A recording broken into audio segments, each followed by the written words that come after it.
Cuando un artista está conectado con sus propias raíces, con sus propias pasiones, el producto de eso, ahora que estamos todos regados por todo el mundo, nos toca a todos los que estamos afuera rescatar cada una de esas maravillas.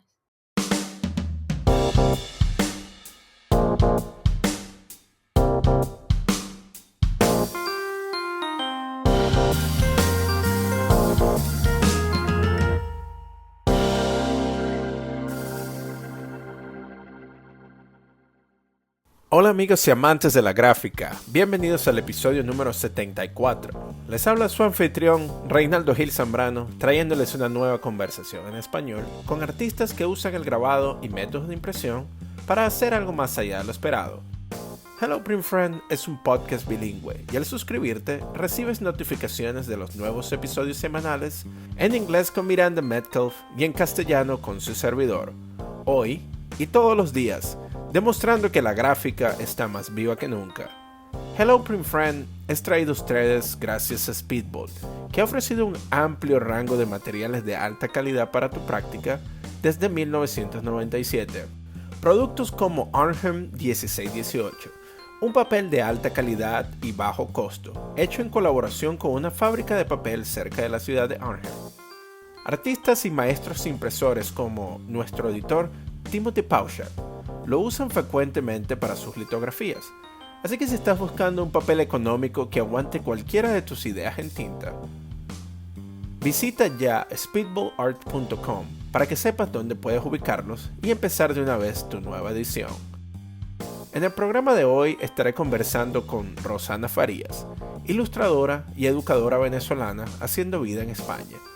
Rosana nos hablará sobre su infancia, su pasión por el arte que la llevó a cambiar su carrera de urbanismo en la Universidad Simón Bolívar para dedicarse a la ilustración de libros infantiles como parte de las ediciones E-Carré. Dichos libros celebran la jerga, historias y ambientes diversos, auténticos que representan nuestra venezolanidad. Conversaremos sobre la reproducción de historias ilustradas y el impacto en las nuevas generaciones latinoamericanas, a su vez de su más reciente proyecto titulado Pitapín, realizando reproducciones de personajes recortables para el disfrute de los más pequeños más allá de la pantalla. Así que sin más preámbulos, acompáñenme a echar cuentos con Rosana Farías. Pues muy buenas tardes, muy honrada de estar en este programa contigo, en este podcast. Soy Rosana Faría, ilustradora venezolana. Tengo 30 y tantitos años en este oficio de la ilustración de libros para niños. Y de alguna forma el libro infantil me ha apasionado tanto que me trajo hasta España porque aquí vi la oportunidad de ser librera de una librería de libros especializada en libros para niños. Y digamos, ese gusanito se me metió un poco desde que fui ludotecaria en Los Palos Grandes. Creo que fue la última vez que nos vimos tú y yo. Este, y te voy a pedir que me recuerdes cuándo fue que nos conocimos, porque claro, tú conoces mi trabajo, supongo que desde que eras niño, porque debes tener 30 años más o menos.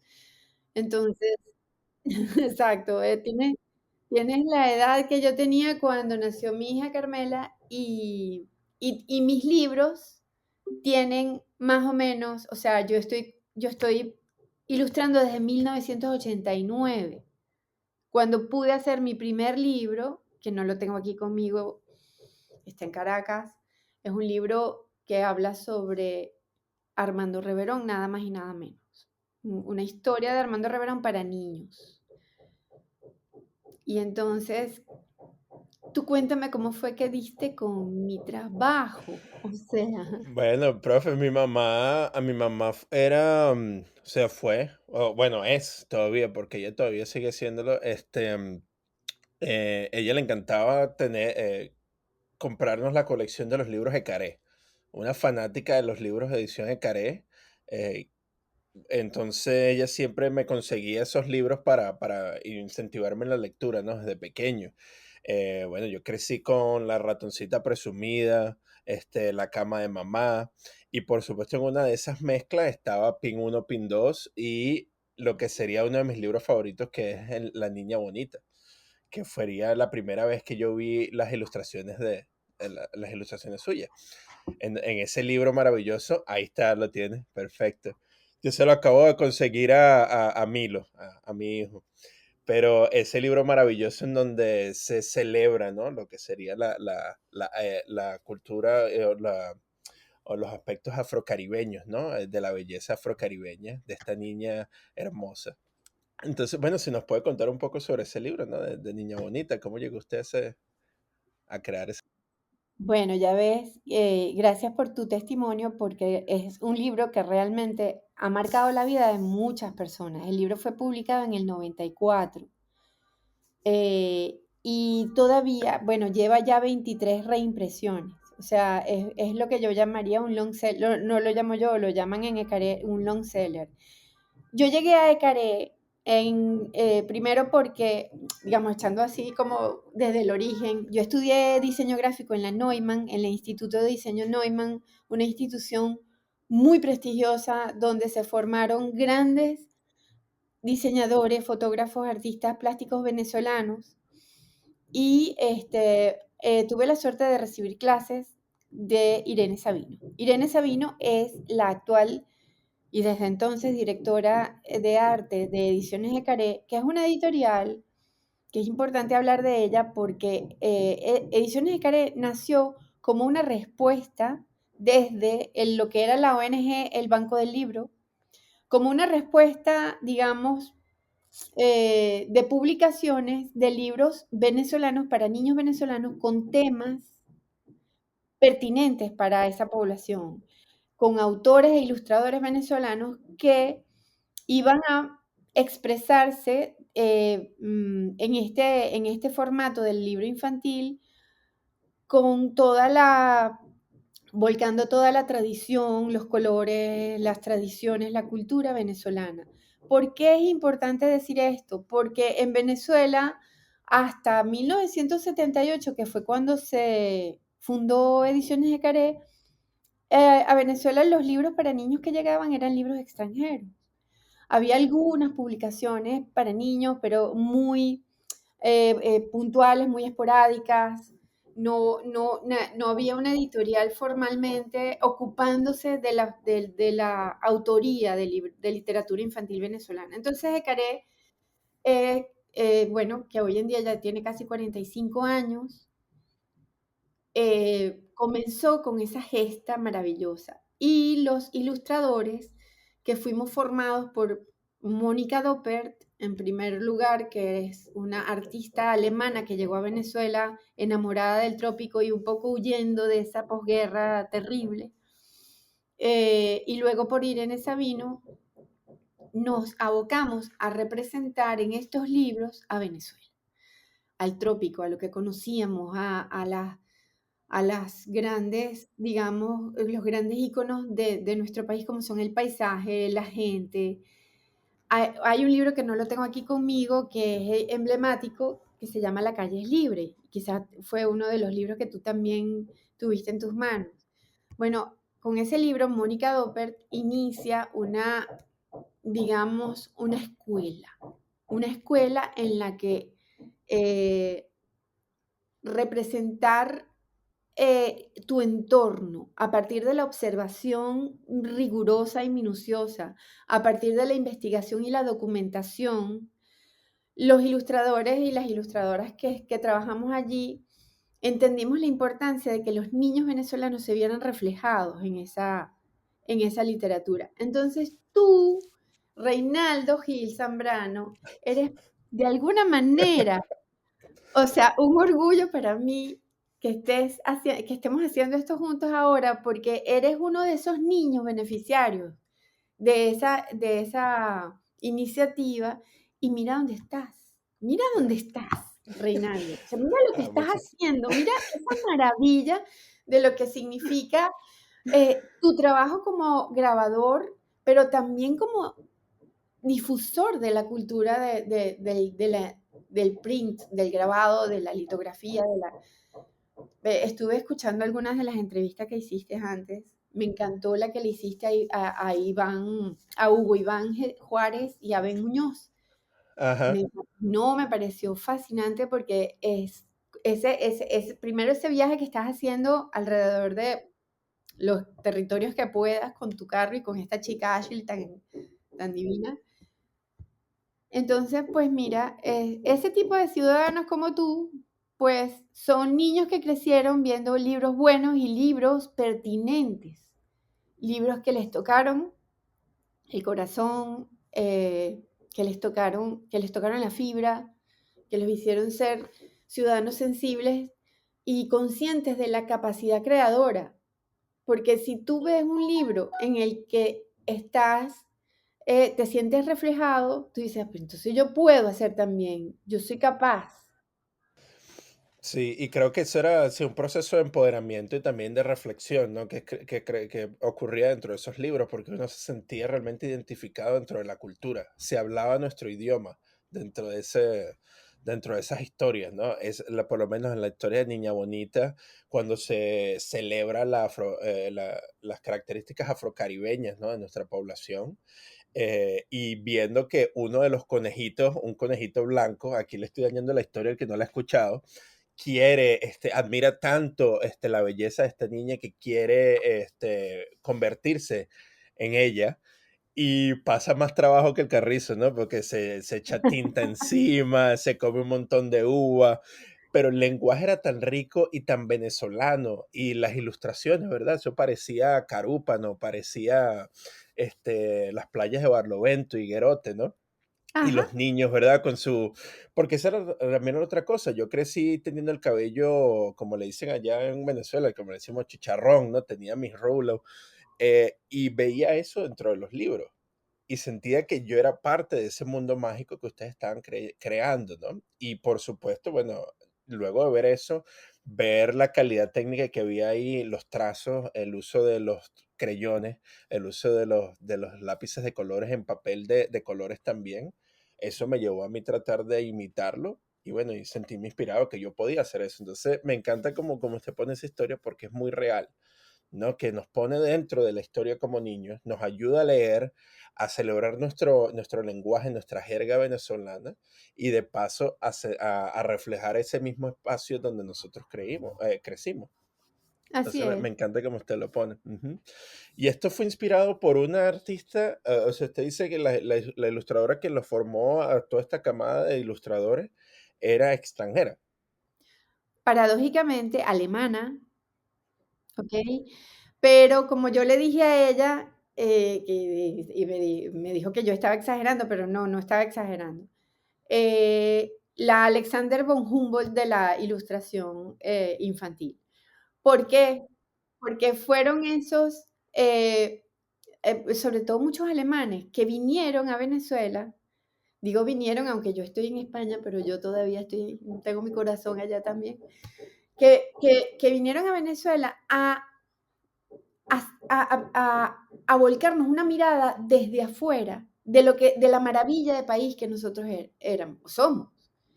¿Ok? Entonces, cuando Humboldt y Mónica Doper nos muestran a Venezuela desde su punto de vista y muestran que aquello que estamos viendo es arte, pero es también algo que nosotros somos capaces de reconocer. Entonces se generó una corriente que seguimos, Morela Fuenmayor, Laura Liberatore, María Fernanda Oliver, eh, y tantos otros ilustradores. Después entraron generaciones más nuevas como Marcela Cabrera, Ujú. en fin, claro, hoy en Ramón día, París estaría dentro de ellos también. bueno, Ramón París, que lo tengo aquí cerquita, porque vive en Cardedeu, en Cataluña, también venezolano, pues es un artista maravilloso y por supuesto, Ramón creció también leyendo los libros de Caré. Entonces es como que nos vamos retroalimentando y entonces nos convertimos también en creadores y bueno, es, es precioso. No, y nosotros tuvimos la oportunidad de conversar con Ramón París en uno de nuestros episodios y me encantaba eso, ¿no? Cuando él conversaba sobre la inspiración que fue crecer en Barinas y tener ese Ah, sí, espacio para poder jugar y utilizar su imaginación como un recurso para poder entretenerse. Y luego eso se unió a lo que serían las leyendas urbanas, al ecosistema de ahí, a los animales, y todo eso se unió para lo que sería su lenguaje visual luego, ¿no? Que sí. utiliza los recursos imaginativos que utiliza para sus libros. Que por cierto, tengo ahí un abuelo así, un abuelo sí, que es Un uno abuelo de mis sí. libros favoritos, ajá, en donde él hace fotografía de sus propios dibujos y luego los corta y hace una especie de recurso tridimensional por medio de esos dibujos que es fascinante, ¿no? Fascinante. Así. Profe, pero vamos a ir un poquito más atrás, porque me encanta eso, ¿no? Que muchas veces necesitamos que alguien extranjero nos muestre, entonces, Sí, que alguien aquí sí. extranjero llegue y nos muestre lo que tenemos para nosotros darnos cuenta del valor, ¿no? De esa mina de oro que teníamos ahí al frente, como fue en el caso de esta ilustradora Humboldt. Pero vamos a ir un poco más atrás. ¿Cómo era la profesora Rosana Farías de niña? ¿Cómo era usted en el colegio? ¿Dónde creció usted? Yo nací en Caracas y estudié toda la vida en el mismo colegio, el Colegio El Ángel, que era el colegio, digamos, de la orden de las hermanas del Santo Ángel, que aquí también en España están. Y pues era un colegio muy particular, dirigido por Gerardo Blanco, que era es director de teatro. Y había profesores maravillosos que nos hicieron como tener una visión de nuestro país muy hermosa. Se promovía mucho la cultura, la música. Formamos una coral estudiantil allí, mi hermana y yo. Eh, por supuesto, yo era una de las consentidas para realizar todas las carteleras y todos los murales que hubiera que hacer para las fiestas del colegio. Entonces, mm, dibujaba desde muy pequeñita. O sea, de hecho, hay una anécdota muy divertida de mi mamá que dice que ella fue a una reunión de padres y madres de preescolar y entonces la maestra dice, y nosotros por favor le pedimos a los padres que no hagan los dibujos en las tareas de sus hijos porque hay que dejar que esos niños se expresen. Y mi mamá pensaba, ¿quién será la idiota que hace los dibujos? Y era con ella. La, de manera que esta pasión por el dibujo, te puedo decir, Reinaldo, que yo creo que yo acabo de descubrir la razón por la cual yo desde niña o sea, me estimulaba tanto el tema de la imagen. Eh, Cuando, digamos, el arte, una de las funciones del arte, porque el arte tiene funciones, el arte es realmente, es útil, de que hay gente que dice que el arte no sirve para nada. No, no, no, el arte tiene muchas funciones. Entre las funciones del arte está la de la capacidad de preservación de lo anhelado. Yo de niña vivía pendiente de que mis padres no regresaran a casa, a salvo. No me preguntes, o sea, yo era niña, yo nací en 1963, o sea, Venezuela era un país que era un paraíso, no había inseguridad, pero yo vivía pendiente de que mis padres llegaban tardísimo de sus parrandas y yo siento que esa necesidad de entender cómo hacer para preservar la vida de mis padres me hizo, por un lado, fascinarme con las imágenes de anatomía, de las enciclopedias de anatomía que mi padre tenía en su biblioteca por ser profesor de medicina forense y buscando yo como qué me atajaba, o sea, qué me permitía atajar la vida. Me encontré con esos dibujos maravillosos del organismo, o sea, del ser humano por dentro, todos los órganos y todo. Y empecé como a buscarle la vuelta a cómo dibujar y preservar lo anhelado, lo amado que eran mis padres. Entonces, mi mamá era muy buena dibujante y yo hacía dibujos y le pedía a ella que me corrigiera y ella era implacable. De verdad fue una gran maestra porque me orientó muchísimo a la perfección del dibujo de la figura humana, porque ella había estudiado también dibujo y arte en su escuela de jovencita. Entonces, eh, eso pues lo fui desarrollando y llegó un momento en que ya no podía parar de dibujar y aunque empecé a estudiar urbanismo en la Universidad Simón Bolívar, quién sabe por qué disparate. Pensé que yo iba a ser una buena urbanista, menos mal que no, porque aquello hubiese sido un disparate. Me topé con la escuela Neumann porque estaba al lado de, bueno, por un lado porque mi tío Hugo Arapé había estudiado en esa escuela, pero casualmente esa escuela estaba al lado de la escuela de música de mi hermana. Entonces, cuando íbamos a llevar a mi hermana a sus clases de música, yo me asomaba por la escuela, veía y decía, pero esto es una maravilla, o sea, esto es fascinante. Había talleres de dibujo, de grabado, de textil, de fotografía, o sea, de todo. Y cuando yo por fin me di cuenta de que yo no servía para ser urbanista en la Universidad Simón Bolívar, muy bella universidad, maravillosa y todo, pero no era para mí, entonces fui a enrolarme en esa escuela. Y a partir de allí comenzó un periodo de felicidad absoluta en mi vida. ¿Pero qué estudió exactamente dentro de la Humboldt? O sea, cuando usted se mudó a esa universidad o a ese, sí, a ese instituto, ¿cuál fue la carrera que estudió? Ilustración. En la Neumann, no la Ajá. Humboldt. Ah, perdón, perdón, sí, sí, la Noima. Humboldt es nuestra ilustradora. Ajá. El instituto de diseño, en el momento en que yo entré, solamente ofrecía la carrera de diseño gráfico. Antes había diseño industrial y creo que había otras especialidades, pero cuando yo entré dije, no, no, diseño gráfico es lo que yo quiero hacer. Y entonces dentro de la carrera de diseño gráfico, uno veía un abanico enorme de materias como color, dibujo, historia del arte, grabado, diseño gráfico propiamente dicho. eh, y incluso estando en esa escuela, yo me sentí fascinada por la tipografía y el diseño de emblemas. Y lo desarrollé hasta que me di cuenta de que como diseñadora yo era muy buena ilustradora, porque yo lo que tenía era una enorme necesidad de narrar con las imágenes, de echar cuentos con las imágenes.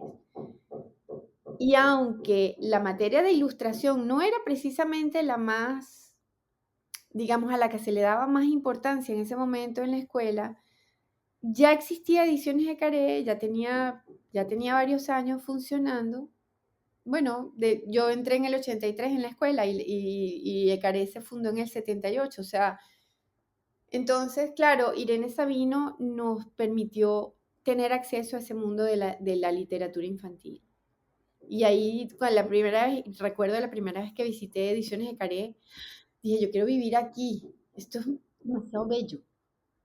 Y todas las paredes llenas de ilustraciones originales, no, una belleza. Bellísimo. Sí, yo me acuerdo. Bueno, y es también es la calidad de esos libros, porque yo he visto libros para niños y muchas veces los libros en inglés son los que más populares son, ¿no? Y aquí interactuando con gente que ha crecido en los Estados Unidos también tiene como que sus libros preciados de cuando eran Mi niños. Por infancia. supuesto, los Mm. Dr. Seuss de su infancia, ¿no? El Sí, Dr. claro. Seuss y todos ellos que en cuestiones de rima y dibujos son bastante buenos, ¿verdad? Pero hay algo de las ediciones de Caré que es único. Es como que el realismo mágico y es una cuestión muy, muy real, mágica al mismo tiempo, pero también muy puro y tiene un sentido del humor muy, muy lindo y atractivo. Y bueno, y me gustaría que usted conversara cómo llega usted a las ediciones de Care, cómo fue su primera chamba así como ilustradora, qué fue, porque ya a usted le gustaba echar cuentos, pero cómo fue esa experiencia de cuando le asignan su primer trabajo como ilustradora. Ay, eso fue lindísimo. Fue eh, para hacer el libro Pin 1, Pin 2, precisamente. Eh, ese, un clásico, un libro de pequeño formato, creo que no tengo, no, de ese no tengo aquí. Uno nunca debe andar sin sus libros. Sí, sí, si uno va a hablar de los libros, tiene que tener todos los libros que ha publicado. Pero bueno, Pin 1, Pin 2 es una recopilación de rimas y adivinanzas que latinoamericanas. Entonces, era un reto porque cada rima, cada adivinanza, cada refrán o trabalenguas tenía que ser ilustrado, tenía que tener como una viñeta completa que acompañara esas rimas. Y el reto era bien grande porque al igual que ilustrar poesía para adultos, que hay gente que dice que eso es imposible, que no tiene sentido ilustrar la poesía, pues yo digo, todo es ilustrable, pero si empezamos por la poesía para niños, pues tú te encuentras con el reto de representar algo que es un poco absurdo, un poco nonsense, y tienes que acompañarlo con una imagen que lo complemente. Pero eso es lo que ocurre justamente en el libro álbum. Entonces, eh, leer una frase, un refrán eh, que tiene unas rimas todas locas, pues entonces tocaba hacer unos personajes o unas situaciones que fuesen absurdas también y que le dieran risa a los niños, o sea, que los niños la vieran y eso les causara risa. Y eso que tú hablas del humor es súper importante. Trabajar el humor en los libros infantiles no es algo común ni fácil, ¿sabes? A veces se puede caer un poco en la cosa muy obvia. Entonces toca entender que los niños son muy inteligentes, muy suspicaces y que hacerlos reír de la misma manera que también eh, darles miedo. A mí me parece fascinante los libros para niños que causan miedo. Eso, los padres le tienen miedo a esos libros. Pero yo digo, a ver, el ser humano se ha sentido fascinado por el miedo siempre. ¿Cómo no decirlo si las películas más taquilleras siempre son las de miedo, las de suspenso, las que tienen algo de terror? Entonces, ¿por qué? Porque causar ese tipo de emociones en los niños a través de algo tan aparentemente frío como un libro es extraordinario. Habla del inmenso poder de la palabra unido con el inmenso poder de la imagen. Hay ese refrán que dice que una imagen vale más que 1000 palabras. Yo lo cuestiono porque pienso que las palabras son poderosísimas y de hecho, eh, si pensamos en cuáles son las grandes influencias de nuestra infancia, son las palabras que nos dicen los adultos cuando somos pequeños. Y ahí podría yo hablarte de una bandera que estoy llevando adelante con charlas y conferencias que estoy dando acerca de por qué los seres humanos dejamos de dibujar en algún momento de nuestra vida y que eso es algo que debería dejar de suceder. Así como las guerras, también, si cada ser humano se cree la capacidad inmensa que le da un lápiz, este, serían muchos los problemas de la humanidad que no tendríamos, pienso yo. Profe, ¿cuáles son algunas de esas razones por las cuales dejamos de dibujar? Mira, por un lado, quizás el afán de corregir y de perfeccionar que tienen los adultos que están alrededor de un niño, ya se llamen padres, maestros, tutores, eh, que al ver un dibujo de un niño le dicen, pero eso no es así, o eso que hiciste no está bien, o no lo terminaste, está mal acabado. Ese tipo de frases son peligrosísimas. El niño perfectamente en ese mismo instante puede decidir no volver a dibujar más nunca. Y como no es algo necesario, porque es algo de lo que tú puedes prescindir, digamos, como ser humano, ¿A ti no te han dicho, cuántas veces no te han dicho, ay, qué bello dibujas? A mí me encantaba dibujar de niña, pero ya no lo hago. O bueno, dicen que, Entonces, qué suerte, ¿no? Qué talento tienes, pero no hablan sobre la práctica. O sea, asumen de que simplemente ha sido como un como don que es un y que, don, exacto, y eso nunca se como que, trabajó para poder exacto, desarrollarse. como que uno nació así. Sí. Y resulta que no, Ajá. que es un Ujú. trabajo y que la creación artística, primero es inherente al ser humano, la capacidad creadora. El ser humano es creador, todo ser humano es creador.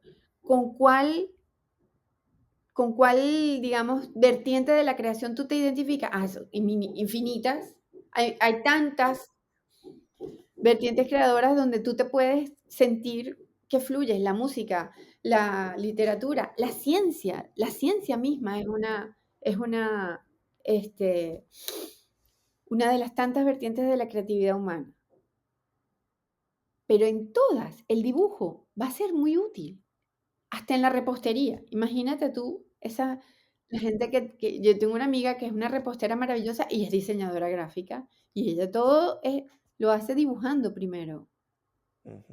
Entonces, No, increíble. Sí, bueno, es un lenguaje. Es un lenguaje que va mucho más allá del lenguaje escrito, ¿no? Muchas veces si no se tiene, si uno no puede hablar la misma lengua que otra persona, uno puede dibujar y darse a entender también por medio claro, del lenguaje gráfico, corporal también y gráfico. Profe, exacto, pero, visual, ujú, visual. visual. Mm, sí. Profe, usted me estaba comentando me dio mucha curiosidad sobre el miedo.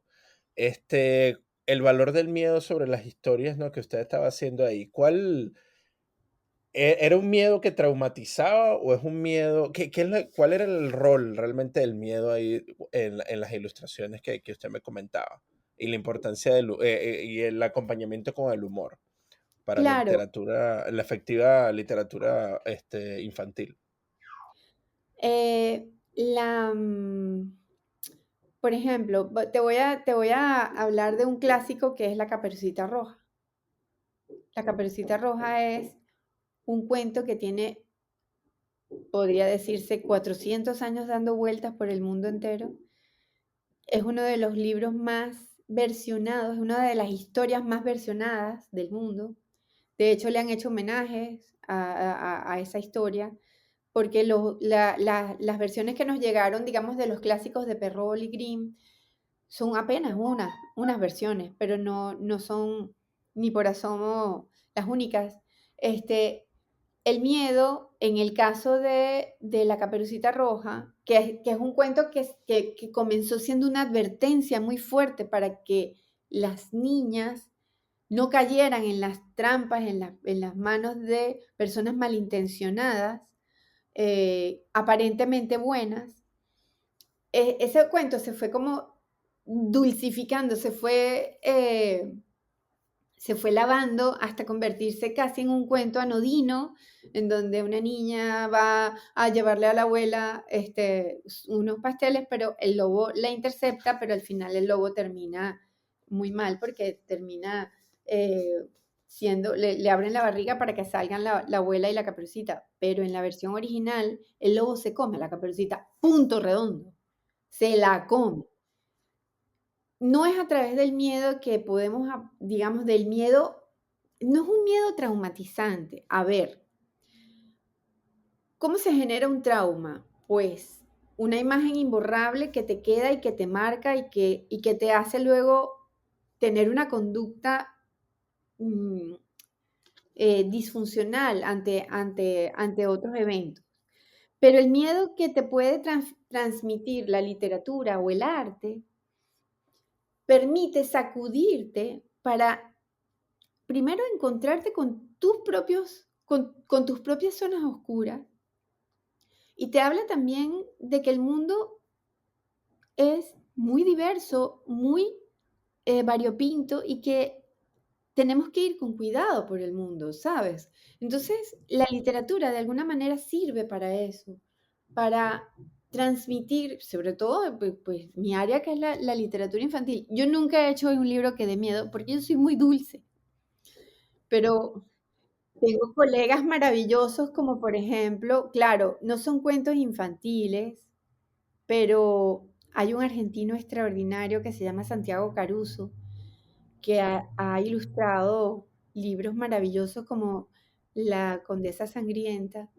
Y aunque es un libro que no es para niños, es un libro que no está exento de caer en las manos de un niño. Y un niño que vea esas imágenes seguramente va a salir aterrorizado, pero traumatizado, no sé, no creo. Yo siento que hay, digamos, claro, la impronta que deja una imagen en cada persona varía dependiendo de la persona, pero yo siento que es importante enfrentarse con esas cosas y no cuidar tanto a los niños. O sea, sí hay que cuidarlos, obviamente, ciertos contenidos, pero también hay que conversar con los niños. Es que no queremos, digamos, no asumimos, digo, es una generalidad, pero hay que conversar. Tú que ahora eres padre, todos los temas son importantes de ser hablados, de ser trabajados. A los niños hay que preguntarles todos los días cómo les fue en el colegio, porque uno no tiene la menor idea de qué puede haber sucedido. Por muy bueno que sea el colegio, por muy confiable que sean los maestros, siempre puede haber algo que el niño se guarde, le cause tristeza, y todo eso hay que conversar. Claro. Que creo que es una de las cuestiones importantes sobre la literatura infantil, ¿no? Sobre todo en las ediciones de Carey, que al niño no lo, como que no filtra la historia, sino que la adapta, adapta esa realidad a algo mucho más accesible a lo que ellos pueden entender en ese momento, pero no minimiza su entendimiento en algún Claro, sentido, o sea, no lo subestima. ¿Ve? Y no, eso a mí me exacto, parece sumamente importante, porque se le claro. habla como que de tú a tú con su propio lenguaje y utilizando las imágenes también como para sustentar ese mensaje y esa moraleja, ¿no? Bueno, yo recuerdo también, porque yo a veces me pongo a pensar, porque las ilustraciones de Doctor Seuss son medio raras a veces. Medio frikis, Y ¿no? sí, sí, son frikis, sí. Y bueno, y una historia que a mí me encantaba. Yo tenía un libro de pequeño que se llamaba Cuentos, mitos y leyendas latinoamericanas y eran ilustraciones para niños y hablaba sobre la sayona, hablaba sobre el silbón, sobre el carretón fantasma, todas estas historias que enriquecen nuestra cultura venezolana, ¿no?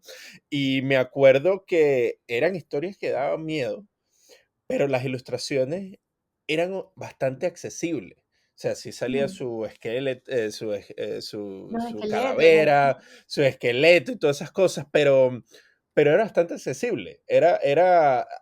Sentía, aparte del mío, existía como una moraleja y al mismo tiempo existía como un orgullo de que esas historias están representadas dentro del ambiente de nosotros. Porque muchas veces ocurre que nos encantan los héroes norteamericanos, las películas, que si el Superman y todo eso, y luego existía también el Chapulín Colorado, que era un poco más relacionado hacia Latinoamérica, pero luego veías que si la Sayona, y se convertía también como en uno de esos personajes sumamente importantes para nosotros, ¿no? Y las ilustraciones eran así dentro de las casas que parecían la antigua Caracas, o lo que sería el centro de Caracas, donde está la Casa del Libertador y todo eso. Y eso a mí me parece sumamente maravilloso. Profe, ¿qué se puede rescatar de esa venezolanidad por medio de la creación creativa? O sea, ¿qué tenemos nosotros los venezolanos para ofrecer al mundo en ese sentido de la narrativa visual?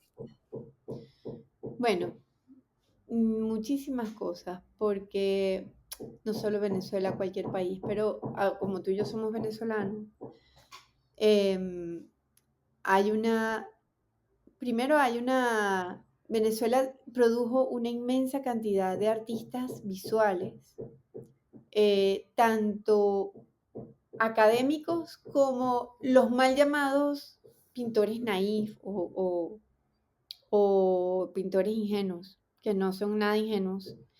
simplemente son personas que no estudiaron arte y que han sido tan talentosas que han sido capaces de producir imágenes o obras de arte que han impactado al colectivo. Entonces, Venezuela es un país extremadamente rico en su cultura y en sus tradiciones, y quizá la música es una de las más conocidas de Venezuela. O sea, la música venezolana ha recorrido el mundo, pero también la plástica venezolana tiene mucho que ofrecer a través de las obras de artistas reconocidos mundialmente, aunque no lo suficiente como Carlos Cruz Diez y Jesús Soto, para empezar.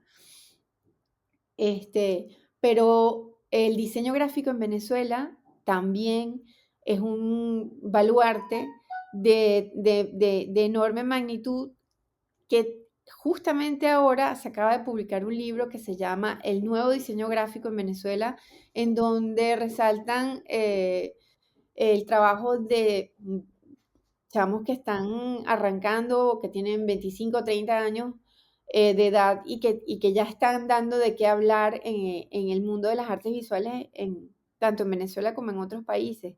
Pero también, por ejemplo, la riqueza maravillosa de artistas como Feliciano Carballo o Rafaela Baroni, que son de estos artistas que te cuento que son no académicos, pero que tienen una riqueza extraordinaria. ¿Por qué? Bueno, porque, como te digo, cada país lo tiene, pero cuando un artista está conectado con sus propias raíces, con sus propias pasiones, el producto de eso, ojo, también sin duda depende muchísimo de la suerte que tenga de ser reconocido o difundido su trabajo, pero ahora que estamos todos regados por todo el mundo, nos toca a todos los que estamos afuera rescatar cada una de esas maravillas. Sí. Bueno, profe, me encanta esa reflexión. Pero antes de irnos, me gustaría que conversáramos sobre la campaña que tiene ahorita sobre el proyecto Pitapín. Cuéntenos un poco sobre eso. Tome este espacio para que lo comparta con nosotros y nuestra audiencia. Ay, gracias, Reinaldo. Y yo lo iba a hacer, pero decía, no nos va a dar tiempo, me da como pena, no me voy a poner yo ahora a publicitar mi propia campaña. Pues sí, muchas gracias. Gracias por decírmelo, porque este proyecto es algo en lo que creo muchísimo. ¿Qué pasa? Fíjate tú, este personaje, niña bonita. ¿Cuál es la idea de este juguete, digamos, la raíz fundamental de cómo nació? Nació hace 2 años. Por un lado, nació como una especie de respuesta para que ofrecerle a los padres y a las familias una herramienta para sacar al niño de la pantalla del celular o de la tablet y ponerlo en un stream de literatura, pero acompañada con un juego que le permitiera que ese cuento que se acababa de leer no se termine con la última página del libro, sino que tenga la posibilidad de tener un personaje recortable, ¿verdad? Que le va a permitir continuar con esa historia. Fíjate que uno de los personajes que tengo aquí justamente porque estaba haciendo un video porque estoy haciendo, la campaña es que tengo que estar constantemente publicando cosas. Entonces, este libro, Guachipira, porque Niña Bonita ya lo mostré, ¿verdad? Entonces, tienes el personaje recortable. Pero en el caso de Guachipira, por ejemplo, este personaje que está aquí, que lo creó Mari Carmen Carrillo, que es una artista visual venezolana maravillosa que se vino también a España, cuando ella leyó Guachipira, dijo, qué belleza de historia. Es la historia de un pajarito que quiere sanar a su familia recolectando flores de toda Venezuela. Entonces, el ilustrador de Guachipira es Estefano de Cristófaro, un chamo extraordinario que está en México actualmente y que la pasó muy mal después del COVID, por cierto. Pero es un artista maravilloso que representa el paisaje venezolano con ese estilo. Él, por cierto, también es el ilustrador de La Sayona y otros cuentos, en el que vemos este personaje, este pajarito, que se encuentra con diferentes animales a lo largo de su viaje y va recolectando flores distintas que tienen diferentes propiedades curativas para sanar a su familia. Y aquí está el mapa de Venezuela y todas las flores que recoge la guachipira en su viaje. La autora de este cuento es nada más y nada menos que Ariana Arteaga, la hija de Valentina Quintero. Esas dos mujeres son admirables porque tienen una campaña maravillosa de justamente amor por Venezuela. Entonces, ¿qué se nos ocurrió al equipo creador de Pitapín? Buscar una ONG que nos permitiera hacer alianza para distribuir los pitapines en Venezuela, pero en comunidades que estén en situación vulnerable. Esa ONG se llama ACEINC y tienen una labor preciosa de atender en 14 estados más de 10.000 comunidades en situación vulnerable, en donde sobre todo atienden a los niños en situación de deserción escolar. Entonces, cuando nosotros les propusimos hacer llegar los pitapines junto con los cuentos correspondientes a cada uno de los personajes, porque este personaje, que no es la guachipira, es una niña, ¿verdad? Que se enamora del paisaje venezolano y decide ser exploradora. Yo ahorita le estaba justamente recordando su traje de exploradora, pero el de exploradora no lo tengo listo, pero tengo listo el de Carmen Miranda, que también es una preciosidad, con su sombrerito. Y entonces, este juguete tan sencillo que en mi época era lo máximo, porque yo hacía mis propias muñecas de papel, es muy fácil de transportar, es muy liviano y lo vamos a imprimir aquí en España y lo vamos a enviar a Venezuela. Estamos buscando recaudar 5.000 euros para lograr imprimir 500 ejemplares de este proyecto y enviarlo a esas comunidades en el estado Apure, en Bolívar y en Delta Macuro. Es, sí, estamos muy Entonces, bueno, emocionados. nos pasa, bueno, al final de la, yo tengo aquí el vínculo hacia lo que sería el GoFundMe que Ah, están haciendo perfecto. ustedes. Entonces lo Buenísimo. ponemos ahí en la descripción del episodio para que nuestros oyentes puedan también participar y contribuir a este maravilloso proyecto, ¿no? Ay, gracias. Este, no, gracias a ustedes, no, muchísimas gracias también por compartir este espacio con nosotros. Quería decirle dónde podemos ver el trabajo de Rosana Faría. ¿Tiene algunas redes sociales? ¿Tiene alguna página web en donde nosotros podemos ir a ver y seguir buscando de sus propias ilustraciones?